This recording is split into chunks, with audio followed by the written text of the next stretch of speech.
ونؤمن به ونتوكل عليه ونعوذ بالله من شرور أنفسنا ومن سيئات أعمالنا من يهده الله فلا مضل له ومن يضلله فلا هادي له أشهد أن لا إله إلا الله وحده لا شريك له أشهد أن محمدا عبده ورسوله الذي أرسله بالحق بصيرا ونذيرا وداعيا إلى الله بإذنه وسراجا منيرا فقد قال الله تبارك وتعالى في كلامه المجيد والفرقانه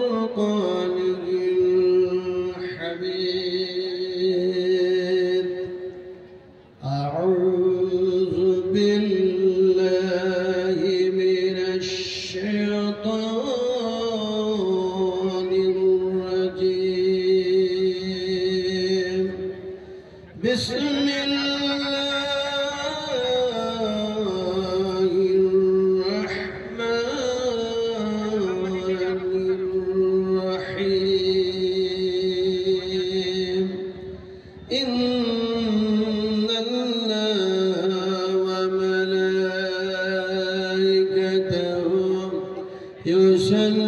يصلون على النبي يا أيها الذين آمنوا صلوا عليه وسلموا تسليما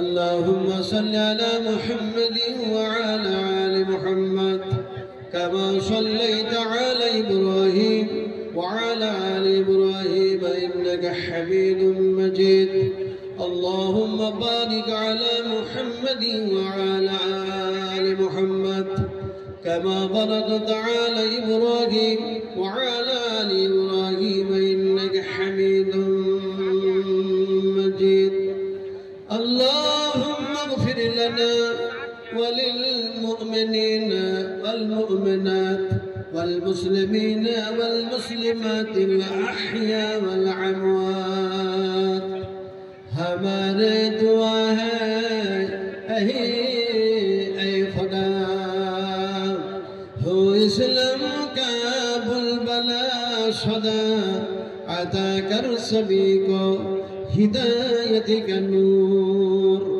जलालत का अंधेरा हो जाए दूर या रब अगर तू करम करे वो बात ज़बा को ज़ू दिल पर शर करे तकब्बल मिन्ना इन्नका अंतस समीउल अलीम व तुब अलैना इन्नका अंतत तव्वाबुर रहीम سبحان ربك رب العزة عما يصفون وسلام على المرسلين والحمد لله رب العالمين সম্মানিত সুশিক্ষিত আজকের জলসার সভাপতি মহাশয় সামনে বসে থাকা শিক্ষিত জ্ঞানী গুণী বুদ্ধিজীবী ইসলাম দরদী ভাতৃবৃন্দবর পর্দার আড়ালের মা ও বোনেরা সকলকেই জানাচ্ছি আমার আন্তরিক শুভেচ্ছা ভালোবাসা ও অভিনন্দন যে সর্বপ্রথমে সে আল্লাহ সুবহানাহু ওয়া তাআলার দরবারে তার শুকরগুজার বান্দা হিসেবে আমরা একসঙ্গে একযোগে একত্রিত হয়ে তার শুকরিয়া আদায় করছি আলহামদুলিল্লাহ। তারপরে পরে আমাদের নবী বিশ্ব নবী रहमतुल्लाह आलमीन जनाब मोहम्मद रसूलुल्लाह सल्लल्लाहु अलैहि साल्लामेर प्रति असंख्य अगणित दरूद ও সালাম অবতীর্ণ হয়ে যাক সকলে আল্লাহুম্মা আমিন। বন্ধুগণ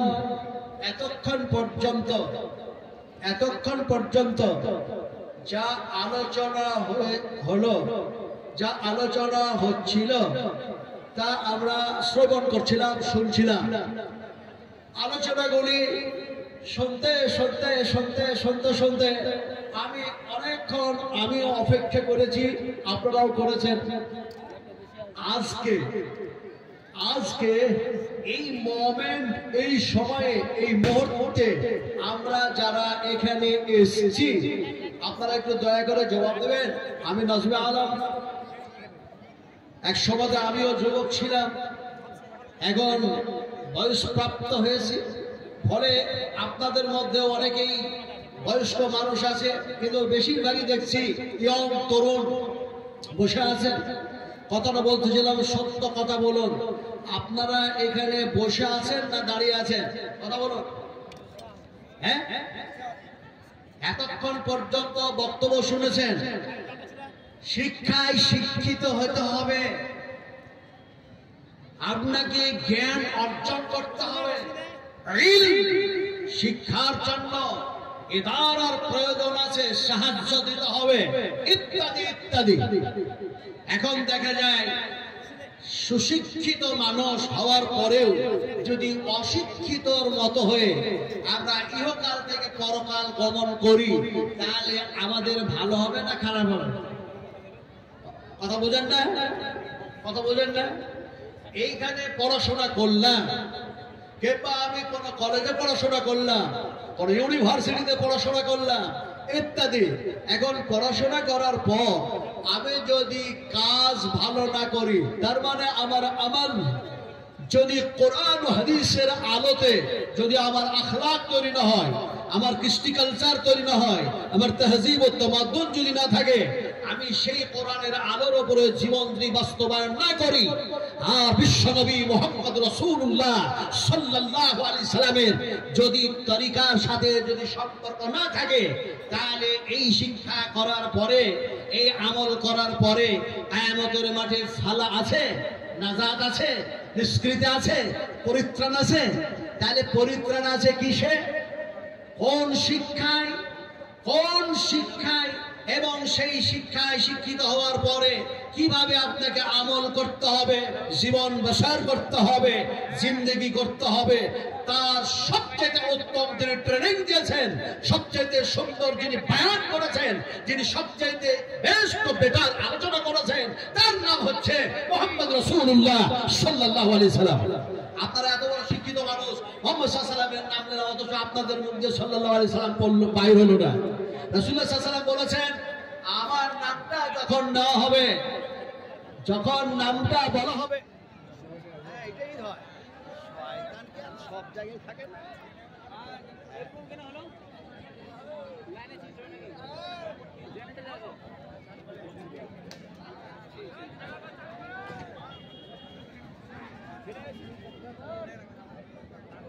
ফোন করো তো ভাই আমারটা।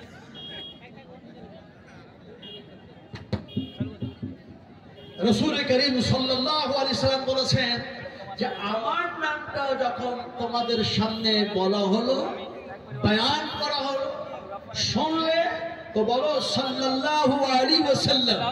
কিন্তু আমরা এখানে যারা এসছি অশিক্ষিত নয়, কেউ বোকা মানুষ না। আল্লাহ পাক মানুষ সৃষ্টি করার সাথে সাথে তারাকে দেখা যায় তাদের অনুযায়ী তারাকে ইলম দান করা হয়েছে। এই ইলম যেটুকু দেওয়া হয়েছে, সেই ইলম কাউকে কম কাউকে বেশি এরকমটা না, যে যতটা তার প্রয়োজন আল্লাহ সে প্রয়োজন ভালো করে বুঝেন, যে তাকে ইলম দান করা হয়েছে। সেই ইলমের বহর আমরা দেখাতে দেখাতে দেখাতে এত দূরে চলে গিয়েছি যে আজকে আমরা চাঁদে যেতে শিখলাম, আজকে রকেট আবিষ্কার করতে শিখলাম, আজকে আমরা ক্ষেপণাস্ত্র আবিষ্কার করতে শিখলাম, আজকে অগ্নি ক্ষেপণাস্ত্র আবিষ্কার করতে শিখলাম, বৈজ্ঞানিক হলাম, ইঞ্জিনিয়ার হলাম, ডক্টর হলাম, পিএইচডি করলাম, প্রফেসর হলাম, প্রিন্সিপাল হলাম। কিন্তু যতই শিক্ষায় শিক্ষিত হলাম, মুহাম্মদ রাসূলুল্লাহ সাল্লাল্লাহু আলাইহি ওয়াসাল্লামের যদি কথার সাথে তার আখলাক ও কওল ও ফেলের সঙ্গে যদি মিল না থাকে, আল্লাহর কসম খেয়ে বলি কিয়ামতের মাঠে নাজাত পাওয়া যাবে না। এখন সেই কওল এবং ফিলগুলির সঙ্গে যাদের সম্পর্ক থাকে, এর জন্যই এসছে কোরআন। কোরআন হচ্ছে সর্বশ্রেষ্ঠ কিতাব, কোরআন হচ্ছে সর্বশ্রেষ্ঠ গ্রন্থ, কোরআনুল কারীম হচ্ছে বিশ্ব মানবের জন্য সঠিক পথ দেখাবার একটা গাইড বুক। একটু জোরে বলুন সুবহানাল্লাহ।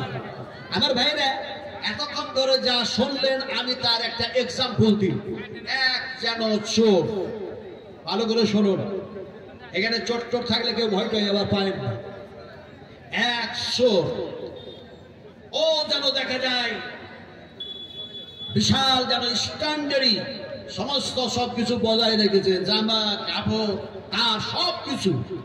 তারপরে সে সুযোগ খুঁজছে আমি প্যাকেট মারবো কার, চুরি করবো কার, এই সমস্ত দেখতে খুঁজতে খুঁজতে খুঁজতে খুঁজতে দেখা যায় একজন যেন দেখা যায় স্টুডেন্ট, একটি ছাত্রী, সে দেখা যায় একটা সাইড ব্যাগ নিয়ে তাড়াহুড়ো করে যেন ট্রেনে চাপতে যাচ্ছে। ট্রেনে আর ট্রেনে যেমনে চাপতে গেছে এই যেন স্ট্যান্ডার্ড প্যাকেট মারটা চোরটা এ তার ওই যেন মানি ব্যাগ সাইড ব্যাগটা নিয়ে যেন কাম দিয়ে সে চুরি করে নিয়ে পালাচ্ছে। মেয়েটা আর ট্রেনে না চেপে সে যেন ট্রেনটাকে ফেল করলো আর বলল চোর চোর চোর চোর, ধরো ধরো ধরো ধরো। এখন চোর চোর করতেই থাকলো, চোর কিন্তু পালায় গেল, তাকে ধরতে পেল না। মেয়েটা যাচ্ছিল যেন এক্সাম দিতে, পরীক্ষা দিতে, সে একজন শিক্ষিতা মহিলা, কিন্তু তার ওই ব্যাগের মধ্যে সব তার আই কার্ড থেকে শুরু করে তার মার্কশিট নাম্বার থেকে শুরু করে যত যাবতীয় সমস্ত কাগজ সেখানে ছিল, কিন্তু দেখা যায় সেটা চুরি হওয়ার কারণে আর সে সেখানে পৌঁছতে পারলো না, যে জায়গায় পরীক্ষা দিবে সেই জায়গায় পৌঁছতে পারলো না। ক্রন্দন করতে করতে মহিলা বাড়ির মধ্যে ফিরে আসলো। এখন যে চোর চুরি করেছে এই চোরটা ও মনে মনে করে এই মানি ব্যাগের মধ্যে হয়তো সোনা আছে, সোনার অঙ্গড়ি আছে, আঙুঠি আছে, অথবা টাকা পয়সা অনেক আছে, আমি যখন চুরি করেছি আমি লাভবান হব। তখন চেনটা টেনে দেখছে না সোনা আছে, না রূপো আছে, না হীরা আছে, না মণিমুক্তা আছে, না কোনো টাকা আছে, না পয়সা আছে, কিচ্ছু নাই, কিছু কাগজ আছে। এখন সেই চোরটা কাগজগুলি পড়তে শুরু করলো, তার আধার কার্ডটা পড়লো, তারপরে আর পড়লো, আর যা ছিল সব পড়লো।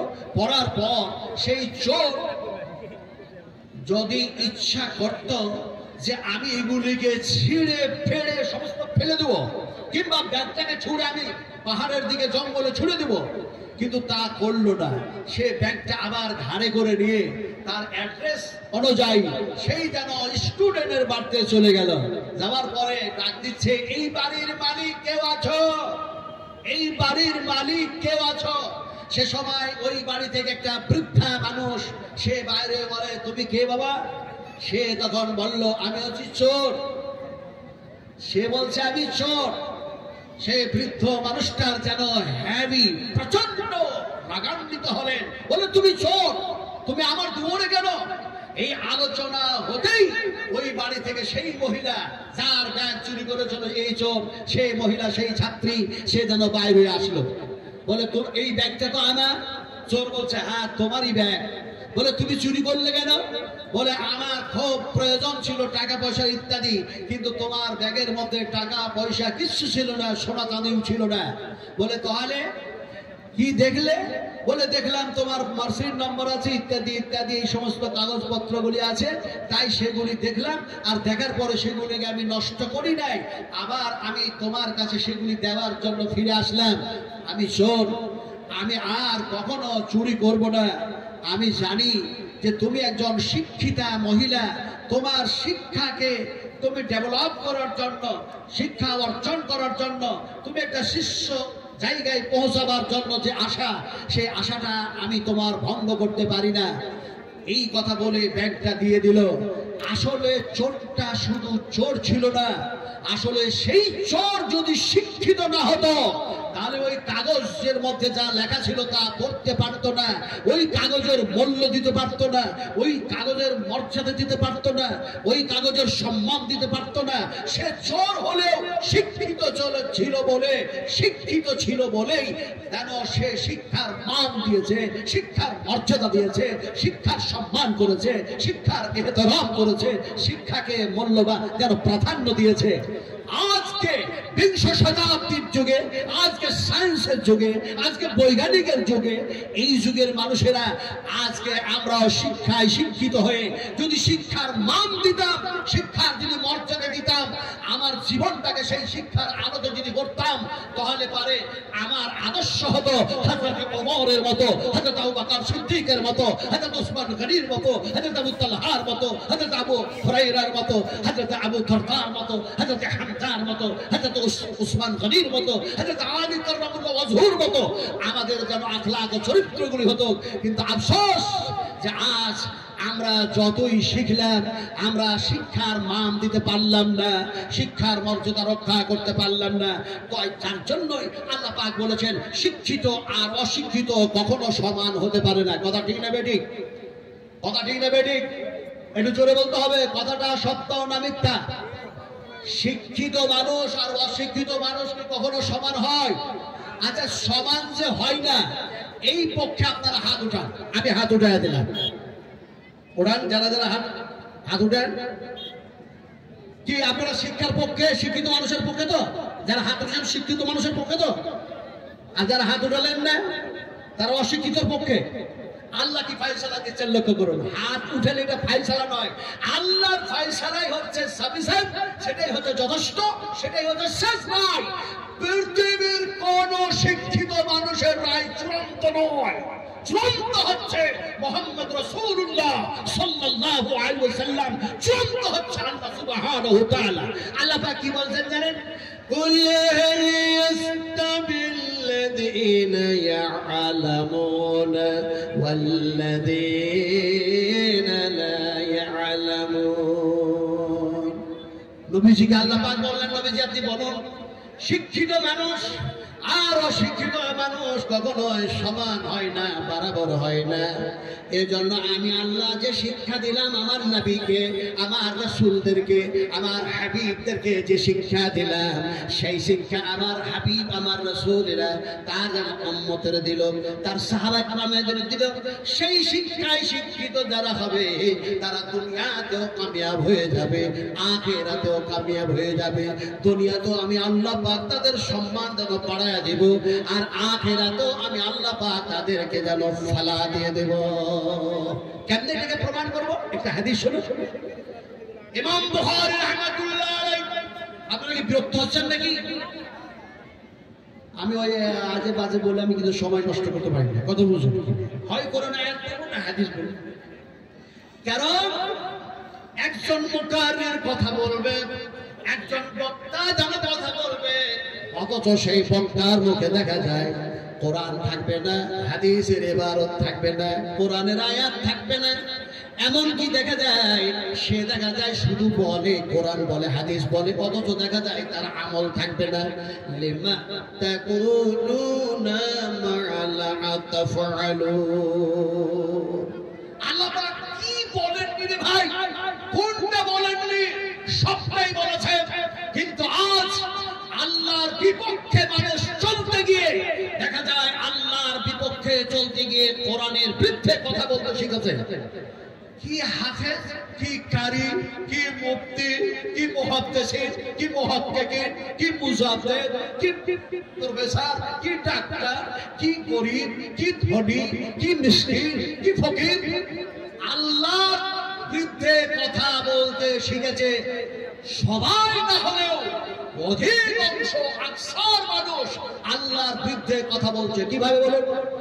হিন্দুরা কি বলছে, মুশরিক কি বলছে, ইহুদি কি বলছে, নাসারা কি বলছে, খ্রিস্টান কি বলছে, ওরা যা বলছে ওদের পক্ষে একজন মুমিন তাদের পক্ষে কথা বলতে পারে না, একজন মুসলমান তাদের পক্ষে কথা বলতে পারে না। তাহলে কথাটা বলতেছিলাম কি, কোরআনের বিরুদ্ধে কিভাবে কথা বলছে? এদের ঈমানকে নষ্ট করার জন্য ইহুদি মার্কা লোকেরা নানা রকমের যন্ত্র আবিষ্কার করেছে। তার মধ্যে একটা যন্ত্রের নাম দিয়েছে মোবাইল, মোবাইল নাম দিয়েছে। আর এখনকার বর্তমান যুগের মানুষেরা বলছে এই মোবাইলে সব আছে, এই মোবাইলে সব পাওয়া যায়, এই মোবাইলে অনলাইনে সব কিছু দেখায় দেওয়া হচ্ছে, সব কিছু পাওয়া যাচ্ছে। মিথ্যা কথা, একেবারে মিথ্যা কথা। একজন ইমানদারের ঈমান নষ্ট।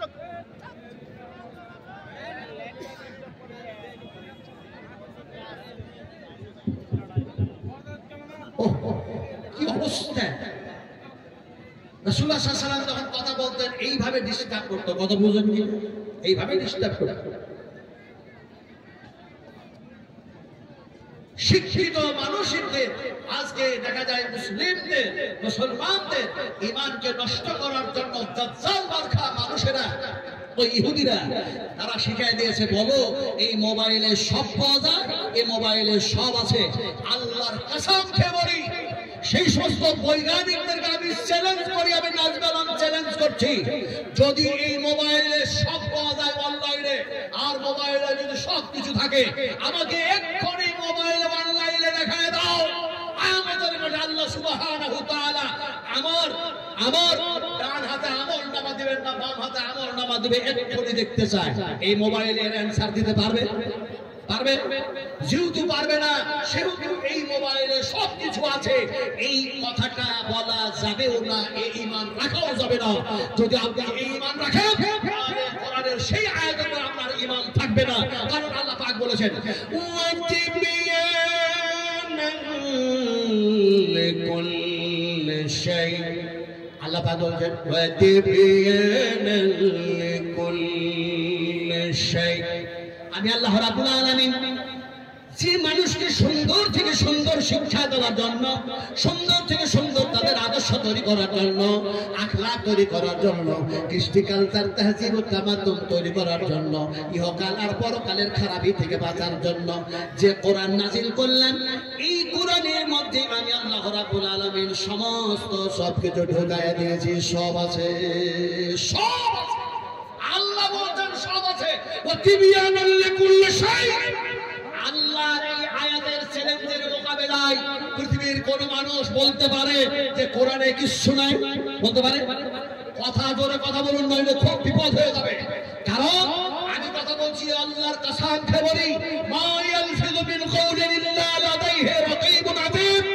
আমি যা কথাগুলি বলছি শুধু আপনাদেরকে শোনাচ্ছি না, আপনারা শুধু শুনছেন না, আমি শুধু বলছি না, বরং আমার ডান দিকে বাম দিকে ফেরেশতা আছে, তারা লিখতেছে। লিখতেছে না? লিখতেছে না? আছে না? না ইজিয়াতালাক্কাল মুতালাকিয়ান আনিল ইয়ামিন ওয়া আনিস সিমালি কাঈদ মা ইয়ালফিযু মিন কাওলিন ইল্লা লাদাইহি রাকীবুন আতীদ। আমার হাতে সময় নেই অত, কারণ এই জালসাটা হচ্ছে মাদ্রাসার উন্নতি করবে।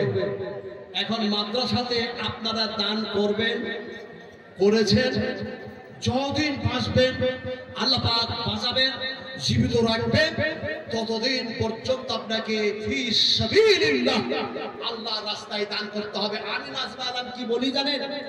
আমি বলি মুসলমানদের শরীরে, মুসলিমদের শরীরে যতদিন আল্লাহ পাক রক্ত রাখবে, ব্লাড থাকবে, তিল তিল রক্ত থাকা পর্যন্ত আপনাকে রক্ত দেওয়া লাগবে না।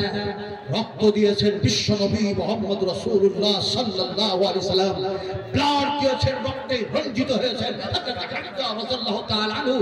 আপনাকে রক্ত দেওয়া লাগবে না, শুধু আপনার ওই রক্ত ঘামানো, টাকা পয়সা, রক্ত ঘামানো, শরীরে রক্ত থাকা পর্যন্ত যে শরীর দিয়ে ইনকাম করেছেন, সেই ইনকাম ওলা জিনিসটা আল্লাহর পথে খরচা করবেন, আল্লাহ খুশি হয়ে যাবে।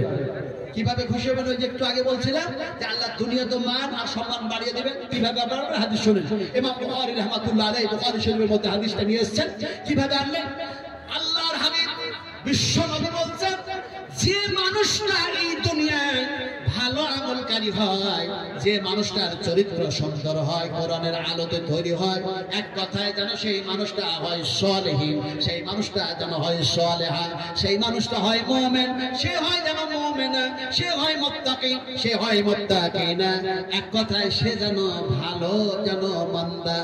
আল্লাহ সুবহানাহু ওয়া তাআলা তার শিক্ষার দিক থেকে লক্ষ্য করে, তার আমলের দিকে লক্ষ্য করে আল্লাহ সব জানেন। আর আল্লাহ জিবরিলকে ডাকেন আর বলেন, জিবরিল শোনো শোনো শোনো। জিবরিল যেন যান আর গিয়ে বলেন, ইয়া রব্বে কারীম, আমার এটা গেছেন, আমি তো আর গায়েবের খবর জানি না, আপনি বলুন কেন ডাকলেন? আল্লাহ রাব্বুল আলামিন যেন সেই জিবরিল ফেরেশতাকে ডেকে বলে, জিবরিল, এই দুনিয়ার জমিনের এই বান্দাকে আমি মহব্বত করি, আমি ভালোবাসি। জিবরিল, তুমি এর যেন মহব্বত করো, ভালোবাসতে শুরু করে দাও। হযরত জিবরিল আলাইহিস সালাম তিনি যেন দেখা যায় ভালোবাসেন, মহব্বত করেন। আর আকাশের ফেরেশতাগুলিকে ডাক দিয়ে বলেন, ও আকাশের ফেরেশতা মালায়েকা শোনো ভালো করে, আল্লাহ রাব্বুল আলামিন এই তার বান্দাকে মহব্বত করেন, ভালোবাসেন। আর যেন আমাকে ভালোবাসার জন্য অর্ডার করেছেন, আমি জিবরিল তারে মহব্বত করি, ভালোবাসি। এমন সময় যেন তিনি বলেন, ও আকাশের ফেরেশতা তোমরা একে মহব্বত করো, ভালোবাসো। এখন দেখা যায় যে মানুষটা দেখা যায় এমনি করে হয় যেন দেখা যায় বেআমাল, এমনি করে দেখা যায় অশিক্ষিত হোক আর শিক্ষিত হোক, এক কথায় যেন দেখা যায় কোরআনের নাফরমানি করতেছে, রাসূলের নাফরমানি করতেছে, আল্লাহর হকে হুদুদের খিলাফ কাজ করতেছে, সীমা লঙ্ঘন করতেছে, বর্ডার ক্রস করেছে। এমন সময় আল্লাহ পাক যেই বান্দার ব্যাপারে জিবরিলকে ডেকে বলে, জিবরিল এর আমি মহব্বত করি না, ভালোবাসি না, তুমি এর ভালোবাসো না, মহব্বত করো না।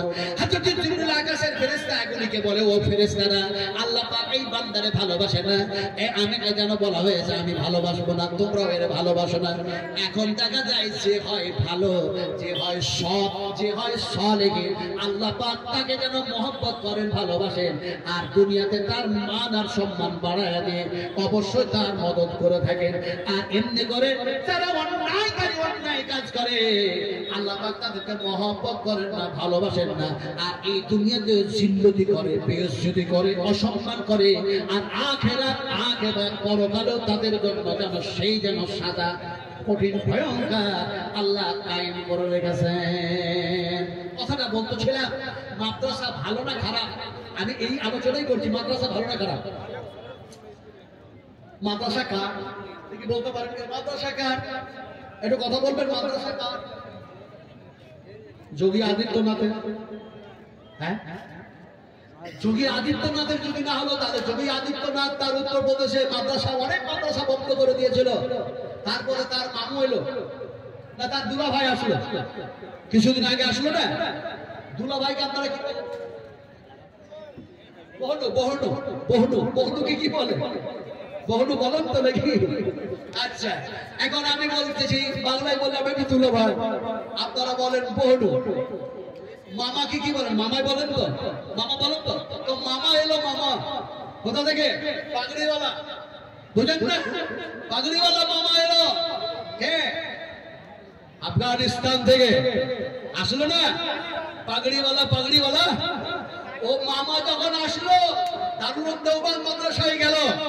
আর দারুল দেওবন্দ মাদ্রাসা থেকে শুরু করে অন্যান্য মাদ্রাসাগুলো আর যেতে পারলো না। কিন্তু ইঙ্গিত হয়ে গেল মাদ্রাসা হচ্ছে তোমার বাবার মাদ্রাসা নয়। মসজিদ যদি হয় আল্লাহর ঘর, তাহলে মাদ্রাসা যদি হচ্ছে বিশ্বনবী মুহাম্মদ রাসূলুল্লাহ সাল্লাল্লাহু আলাইহি ওয়াসাল্লামের, এটা হচ্ছে কারখানা। ফলে তুমি এটা বন্ধ রাখতে পারো না। যেমনি ইশারা করে দিল সেখানকার মাদ্রাসাগুলো সব খোলার অর্ডার হয়ে গেল। কত বুঝেন না? তো আপনারা মাদ্রাসা ভালো মাদ্রাসা কার আমি বলে দিলাম, বিশ্বনবী মুহাম্মদ রাসূলুল্লাহ সাল্লাল্লাহু আলাইহি সাল্লামের। এটা হচ্ছে কারখানা, এটা হচ্ছে ইদারা নবীজি। যেহেতু নবীর জামানায় মাদ্রাসা ছিল না, ছিল না? কত মাদ্রাসা ছিল না, ছিল না? মাদ্রাসার নাম কি ছিল বলেন? মাদ্রাসার নাম কি ছিল? নবীজি এমন এক কলেজে পড়াশোনা করলেন, আল্লাহ রাসূল এমন এক কলেজে পড়াশোনা করলেন, আর সেই কলেজের নাম এমন ভাবে আসলো একেবারে দেখা যায় সেই কলেজের নাম যেন চলে আসলো হাদিসের পাতা থেকে শুরু করে বিশ্বনবী মুহাম্মদ রাসূলুল্লাহ সাল্লাল্লাহু আলাইহি ওয়াসাল্লাম পর্যন্ত তার মাস্টারের নাম আসলো। তার মানে দেখা যায় আল্লাহর হাবিব যে জায়গায় যেন শিক্ষা গ্রহণ করলেন সেই জায়গার নাম ছিল যেন গারে হেরা। কি কলেজের নাম বললাম? আরেকটু জোরে বলুন। গারে হেরা। আর মাস্টারের নাম কি? শিক্ষকের নাম কি? তিনার নাম হলো হযরত জিবরিল আলাইহিস সালাতু সালাম। তিনি যেন আসলেন আর নবীজিকে শিখালেন তুমি পড়ো, পড়াশোনা করা লাগবে। পড়াশোনা করতে গিয়ে দেখা যায় এমন পড়া পড়ালেন যে পড়া পড়তে গিয়ে তিনি বলছেন আমি পড়তেই পারবো না, আমি বলতেই পারবো না। বিশ্বনবী মুহাম্মদ রাসূলুল্লাহ সাল্লাল্লাহু আলাইহি ওয়াসাল্লাম তখন বললেন আমি পড়তেই পারবো না, বলতে পারবো না। জিবরিল আলাইহিস সালাতু সালাম নবীজিকে ধরলেন আর সিনায় যেন টান মারলেন, লাগালেন। আল্লাহর হাবিবকে যেন আবার টান মেরে সিনায় লাগায় ছেড়ে দিলেন। আবার বললেন পড়া লাগবে যেহেতু তোমাকে আল্লাহ পাক কোরআন দান করবেন, তোমাকে দেখা যায় নবুয়ত দেওয়া হয়েছে, তোমাকে বায়নাত দেওয়া হচ্ছে, তোমাকে দলিল দেওয়া হবে। আর তুমি হলে খাতিমুন নবী, তুমি হলে সাইয়্যিদুল মুরসালিন, তুমি হলে রাহমাতুল লিল আলামিন, তোমাকে অনেক যেন খিতাব দেওয়া হবে, লাকাব দেওয়া হবে, ডিগ্রি দেওয়া হবে। পড়া লাগবে, পড়তেই হবে। এমন সময় তিনি আবার বললেন পড়তে জানি না, পড়তে পারবোই না। আবার জিবরিল ধরলেন, সিনায় যেন লাগালেন, চাপ মারলেন, আবার ছাড়লেন, আবার বললেন পড়তে পারবো না। আবার টানলেন, ধরলেন, চাপ মারলেন, ছেড়ে দিলেন, আর বললেন এবার পড়ো। সঙ্গে সঙ্গে যেন পড়তে শুরু করে দিলেন। ইকরা বিসমি রাব্বিকাল্লাযী খলাক, খলাকাল ইনসানা মিন আলাক। বিশ্বনবী মুহাম্মদ রাসূলুল্লাহ সাল্লাল্লাহু আলাইহি ওয়াসাল্লাম বলছেন, জিবরিল যখন আমাকে টান মেরে সিনায় লাগিয়েছিলেন, সে সময় আমার সিনার হাড়গুলি মনে হচ্ছে যেন চূর্ণ বিচূর্ণ হয়ে যাচ্ছিল। আসলে বলতে চাইলাম পৃথিবীর সব শিক্ষা করা সহজ, কিন্তু কোরআন তার প্রতি জীবন জিন্দেগি বসার করা অত সহজ নয়। যার জন্যই এই মাদ্রাসাতে যে ওলামারা আছেন, যে সমস্ত ওলামারা শিক্ষকতার কাজ করতেছেন, বিশ্বাস করুন কত যে চোখের পানি ফেলেছে, ক্রন্দন করেছে, কান্না করেছে, পারছি না পড়তে, ভালো লাগছে না করতে, এই ফকিরি বিদ্যা কি হবে সর্বনাশ। তারপরেও পিতা মাতা চেয়েছে না পড়তেই হবে, পড়াশোনা করতেই হবে, না পড়াশোনা করলে হবে না। এখন দেখা যায় তারা সেই পড়াশোনা করে হয়েছে আলেম, তারা হয়েছে যেন দেখা যায় আলেমা, তারা হয়েছে যেন হাফিজ, তারা যেন হয়েছে হাফিজা। বিশ্বাস করুন ফলে এই মাদ্রাসার প্রয়োজন আছে না নাই বলো? এই আছে না নাই? মাদ্রাসার প্রয়োজন নিশ্চয় আছে। তো প্রয়োজন যদি থাকে তাহলে এই মাদ্রাসার জন্য আপনারা কেউ উঠবেন না, দয়া করে একটু কোনো ব্যতিক্রম করবেন না। আপনাদেরকে একটা মারাত্মক ঘটনা আমি শোনাতে যাচ্ছি, মারাত্মক ঘটনা। হয়তো আমি নাজমে আলাম এখান থেকে নেমে গেলে এই ইতিহাস থেকে আপনারা মাহরুম হয়ে যাবেন, এই ঘটনা থেকে আপনারা বঞ্চিত হয়ে যাবেন। দয়া করে কেউ একটিও মানুষ উঠবেন না। যদি উঠে যান তাহলে আল্লাহ পাকের জমিন আপনার বিরুদ্ধে আল্লাহর কাছে দরখাস্ত করবে, নালিশ করবে।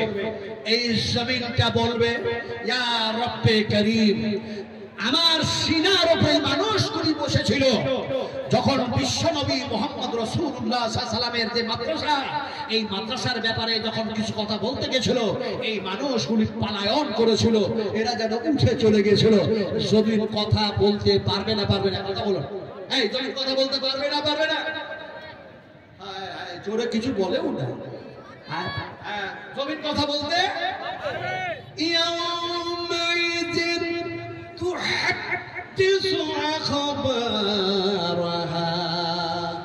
জমিনে তুমি যা করেছো, জেনা করেছো, চুরি করেছো, তাস খেলেছো, কোরআনের বিরুদ্ধে কথা বলেছো, এক কথায় তুমি যা কিছু করেছো, জমিন যেন একটি একটি করে সব কথা যেন জমিন বলে দেবে। সেই দিন পাকড়াও হয়ে যাবে।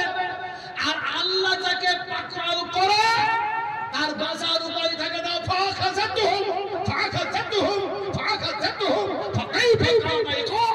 আল্লাহ যাকে পাকড়াও করে, আল্লাহ ছাড়া বাঁচাবার আর কেউ থাকে না। ফলে কেউ উঠে যাওয়ার চেষ্টা করবেন না।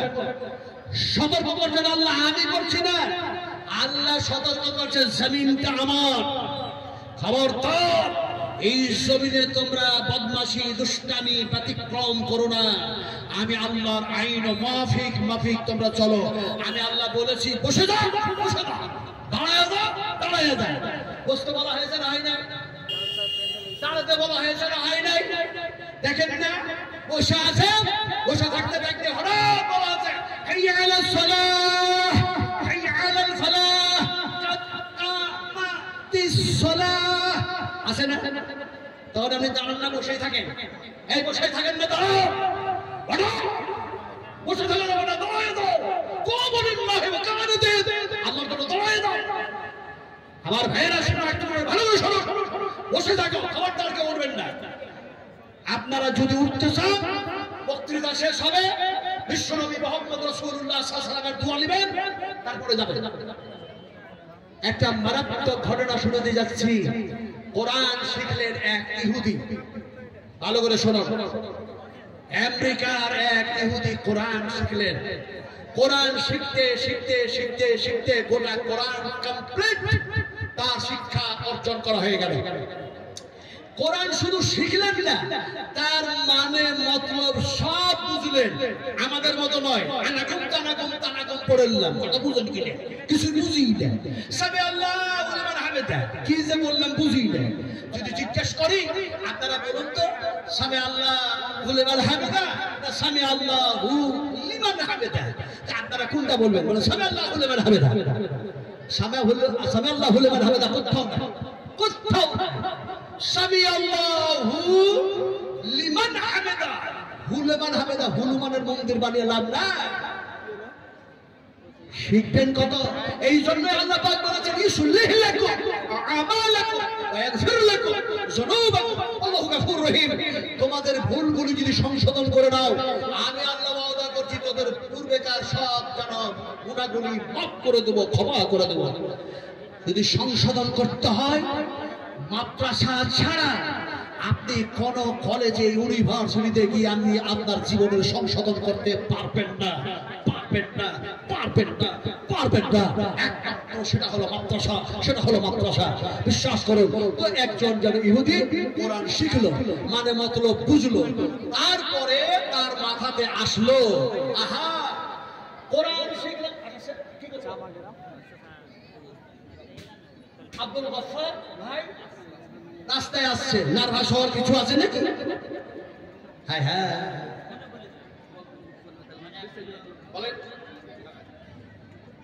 আব্দুল গফফার সাহেব আসছেন আমার বড়ে বড়ে।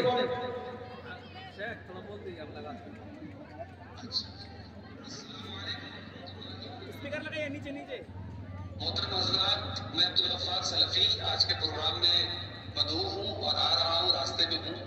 लंबा रास्ता था इसलिए ताखिर हुई और पूर्णिया हम लोग क्रॉस कर चुके हैं। इंशाल्लाह 1 घंटे में हम लोग पहुँच जाएंगे आपकी मंजिल तक। तो आप लोग इत्मीनान से बैठे, सुकून का मुजाहरा करें। मैं पहुँच रहा हूँ, इंशाल्लाह खिताब होगा। मेरे घर में मैयत हो गई है, फिर भी मैं आ रहा हूँ आप लोगों की मोहब्बत में। जज़ाकल्लाह खैर। अस्सलाम वालेकुम। কি করবেন? কি করবেন? রাত বেশি হয়েছে বলে চলে যাবে? আপনারা তো, উনি তো বললেন যে শান্তির সাথে বসুন, আমি এসে যাচ্ছি, আমি এসে যাচ্ছি ইনশাআল্লাহ। আর আপনারাও ইনশাআল্লাহ বসে থাকুন, বলুন ইনশাআল্লাহ। ইনশাআল্লাহ এরা বলবে না, এরা কত বড় শিক্ষিত হয়েছে চিন্তা করো। ইনশাআল্লাহ যদি বলি আর যদি তারপরও আমল না করি, ইনশাআল্লাহ বলবই না। ইনশাআল্লাহ যদি না বলো, কোনো কাজে তুমি সাকসেসফুল হতে পারবে না। ইনশাআল্লাহ আগামী এলাকায় কোথাও আসলে ইনশাআল্লাহ রূপে আমি ওয়াজ করবো ইনশাআল্লাহ। কথা বুঝলেন কি? আজকে আর করবো না। তো কথাটা বলতেছিলাম কি, উনি কোরআন শিখলেন, কোরআনের মানে মতলব সব বুঝলেন, তারপরেও মাথায় হাত দিয়ে একদিন ভোরের বেলায় সে যেন কোরআন খুলে বলছে, হাই কোরআন, তোমার এত সুন্দর করে পড়াশোনা করলেন, আমি এত সুন্দর করে শিক্ষা করলেন, আমি সব কিছু বুঝলাম, কিন্তু এই সূরাটার সারমর্ম বুঝলাম না, এই সূরার সারমর্ম বুঝলাম না। সেই ইহুদি, সেই শিক্ষিত কোরআন শিখার পরে সে বলল, হাই হাই কোরআন যেন বুঝলাম না, কেন এর সারমর্ম বুঝলাম না। এই যেন চিন্তা করতে করতে সে যেন সৌদি আর মাটিতে গেল, আরবের মাটিতে গেল। আহারে, আরবের মাটিতে যাওয়ার পরে দেখা যায় সেই জামানার সেই পিরিয়ডের যিনি ছিলেন এমনি করে হাফেজ আব্দুল্লাহ বিন বাজ হাফেজাহুল্লাহ, তার কাছে গেলে আর যাওয়ার পরে বললেন, শেখ আমি কোরআন পড়তে জানি, কোরআন পড়া শিখেছি। এমন এক হাফেজের কাছে, এমন একজন আলেমের কাছে, শুধু আলেম তাও না, শুধু হাফেজ তাও না, সমস্ত যার কাছে সালাহিয়াত আছে তার কাছে আমি কোরআন শিখেছি।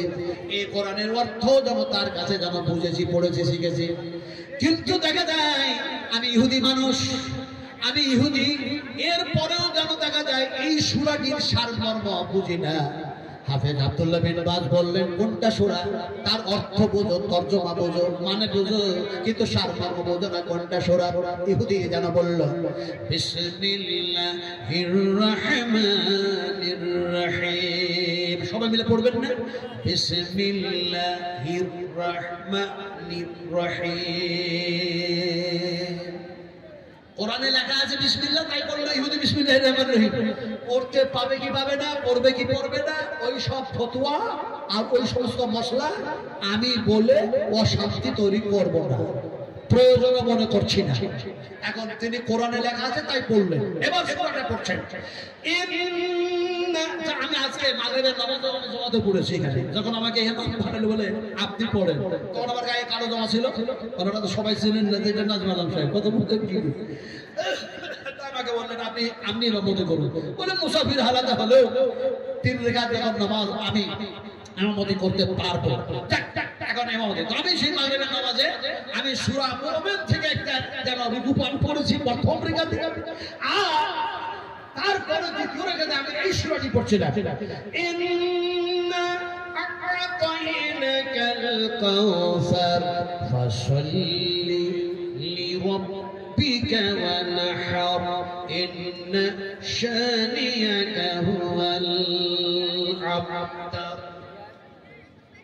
উনি দেখা যায় এই সূরাটি পাঠ করলেন, আর দেখা যায় হাফেজ বললেন এই সূরাটির কি বুঝো না, বলে মানে বুঝি কিন্তু তার সারমর্ম বুঝি না। এমন সময় সারমর্মটা মেন উদ্দেশ্যটা বুঝাতে গিয়ে তিনি বললেন শোনো, আল্লাহ সুবহানাহু ওয়া তাআলা এই সূরা বিশ্বনবী মুহাম্মদ রাসূলুল্লাহ সাল্লাল্লাহু আলাইহি সাল্লামের সঙ্গে এই সূরাটার 7 কথা, এই সূরাটির যা বলা হয়েছে, এই সূরার যেন মাফহুম হচ্ছে, দেখা যায় আল্লাহ যেন তার হাবিবের সঙ্গে তার রাসূলের সঙ্গে কিছু ওয়াদা করেছেন, অঙ্গীকার করেছেন। ওয়াদা অঙ্গীকারে যেন আল্লাহ পাক দেখা যায় এমনি করে কথা যেন বলে দিয়েছেন, ইন্না আ'তাইনাকাল কাউসার। উনি বলছেন হুজুর আমি তো এগুলি অর্থ বুঝি, এর তর্জমা বুঝি, কিন্তু সারমর্ম উদ্দেশ্যটাকে আপনি বলুন না। উনি শেষ পর্যন্ত বললেন এর উদ্দেশ্য হচ্ছে ইয়াউমুল কিয়ামah আল্লাহ সুবহানাহু ওয়া তাআলা নবীকে বললেন, নবীজি তোমাকে হজে কাউসার দান করব, যে কাউসারের পানি দেখা যায় তুমি তোমার উম্মতের পান করাবে। এক ঢোক পানি পান করলেও দেখা যায় এমনি করে খিদাও পাবে না, পিয়াসও লাগবে না, 50,000 বছর যেন কেটে যাবে। খিদা পিয়াস কিচ্ছু লাগবে না, ভোগ লাগবে না, খিদা লাগবে না, দেখা যায় 50,000 বছর কেটে যাবে। এখন ওই ইহুদি বলছে আপনি খুব ভালো কথা বলেছেন, আপনি খুব ভালো কথা বলেছেন, এটা তো কিয়ামতের মাঠে হজে কাউসার দেওয়া হবে तमाम নবীদেরকে, তাদের কাউসার গুলি ছোট ছোট হবে। বিশ্বনবী মুহাম্মদ রাসূলুল্লাহ সাল্লাল্লাহু আলাইহি ওয়াসাল্লামের কাউসার সবচেয়ে বড় হবে পানির জায়গাটা। তো যদি সেটা কিয়ামতের মাঠে আল্লাহ পাক তার হাবিবকে দেন, তাহলে তার নিদর্শন বলিত জমিনে নিশ্চয় আল্লাহ কিছু রেখেছেন। এই জমিনে নিদর্শন বলি রাখা হয়েছে। এখন এই নিদর্শন বলিটা বুঝতে গিয়ে যদি আমি আপনাদের সাথে বায়ান করি, এখন রাত না দিন, জবাব দিতে হবে সবাইকে। বলুন এখন রাত না দিন, কথা জোরে বলুন। বাক শক্তি আল্লাহ দিয়েছেন, ক্ষমতা দিয়েছেন, জোরে বলতে হবে এখন রাত না দিন। আরো জোরে বলুন রাত। এই রাত্রিটা আল্লাহ পাকের এক যেন সৃষ্টি, আর আমাদের জন্য এটা হচ্ছে নিদর্শন বলি। এ দেখে আল্লাহ আছেন শিখতে হবে। রাতের পরে দিন আসবে না, আসবে না? কথা বলেন দিন আসবে না, আসবে না? দিনের বেলায় দিন হয় না তার সাথে সূর্য উদয় হয়? বলেন কি হয়? শুধু সকাল হয় না সূর্য উঠে? কি যে মানুষ! আচ্ছা দিন যে বানালো, তারপরে সূর্যটা কে বানালো? জোরে কথা বলেন, সূর্য কে বানালো? আচ্ছা এখন সূর্য আবার অস্তমিত হলো, আবার রাত আসলো, শুধু এই রাত থাকে? রাতের মধ্যে তারকার আলো, আলো থেকে শুরু করে চন্দ্রের আলো হয়ে থাকে। এই চন্দ্রকে সৃষ্টি করেছে আল্লাহ পাক। বলছেন শুনুন কি বলছেন, ওয়া হুয়াল্লাযী খালাকাল লাইলা ওয়াল নাহারা ওয়াশ-শামসা ওয়াল কামারা কুল্লুন ফি ফালাকিন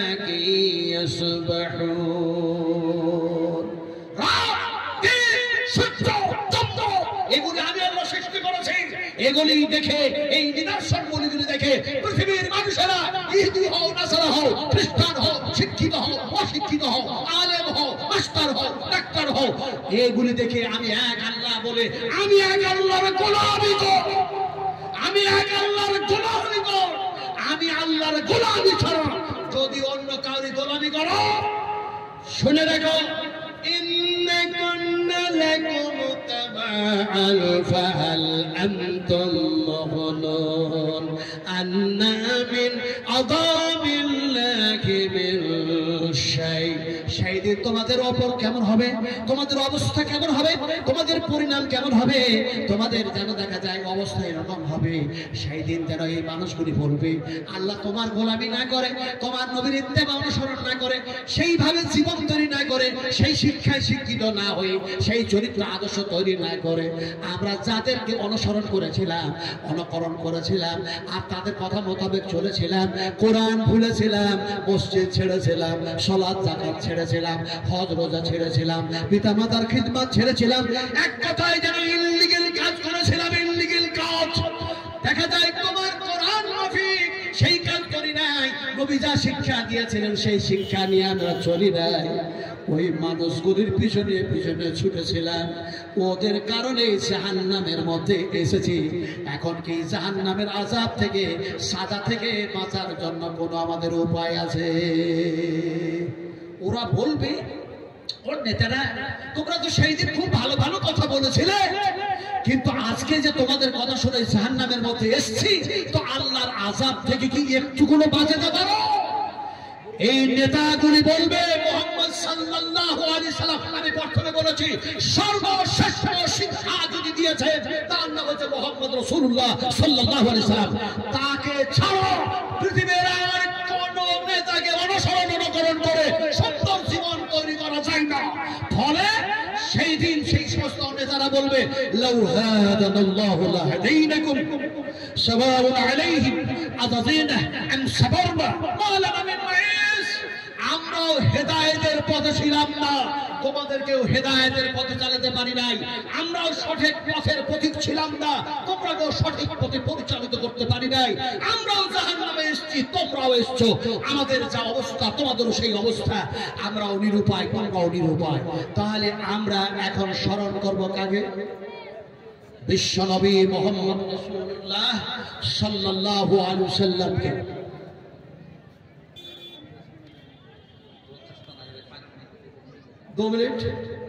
দু মিনিট আমার স্টেশনে পৌঁছতে দেন, 2 মিনিট। এখন কথাটা হচ্ছে, এইটাই বড় মুশকিল, কথা বুঝেন কিনা?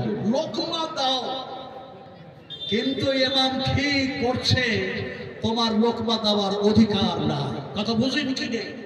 এটাই বড় মুশকিল হয়ে যাচ্ছে। আল্লাহ কবরের হক কথা বলতেই হবে। চল হক ওয়া হাকাল বাতিল, ইন্নাল বাতিল কানা যাহুকা। يريدون ليطفئوا نور الله بأفواههم والله متم نوره ولو كره الكافرون। আল্লাহ বলে, হক কথা বলো, মানুষের উপরে যা ফেটে যাক, চিনা ফেটে যাক, তারা যতই দুঃখ পাক, হক কথা আমার কথা, হক কথা আমার নবীর কথা, এটাই বলতে হবে। যতক্ষণ পর্যন্ত না বলবেন মুসলমান কেন কোন মানুষের নাজাত নাই। আল্লাহ পাক বলছেন, এই দুনিয়ার সমস্ত চক্রান্ত থেকে, দুষ্টামি থেকে, জালেমদের জুলুম থেকে বাঁচার জন্য আমি আল্লাহ যেটা আইন বলছি, আইন মান, আমি আল্লাহ বাঁচায় দেব। ইয়া আইয়ুহাল্লাযীনা আমানু, ইয়া আইয়ুহাল্লাযীনা আমানু ইন তাত্তাকুল্লাহ ইয়াজআল লাকুম ফুরকানা ওয়া ইউকাফির আনকুম শাইয়াতিকুম। আল্লাহ এই আয়াতের তাফসীর করতে, তাফসীর কাসীর, তাফসীর হুসাইনি, তাফসীর বারফুল কোরআন, তাফসীর মুফসিল কোরআন, তাফসীর হাসানুল বায়ান, তাফসীর দুকান, তাফসীর কাসাব, ইনশাআল্লাহ আগামীতে এই এলাকায় আসলে আমি এই আয়াতের তাফসীর করব ইনশাআল্লাহ। সেই দিন শুনবেন। ওয়ালাইকুম আসসালাম ওয়া রাহমাতুল্লাহ। अस्सलाम वालेकुम रहमतुल्लाह। वालेकुम अस्सलाम। आप देख रहे हैं कि हमारे सामने अली जनाब कमरुल हुदा MLA उम्मीदवार कांग्रेस पार्टी किशनगंज हमारे बीच तशरीफ फरमा है, इसलिए मैं जनाब को 5 मिनट से या 10 मिनट के लिए दावत देता हूँ कि वो आए और हमारे सामीन के सामने अपनी कीमती बातें रखें।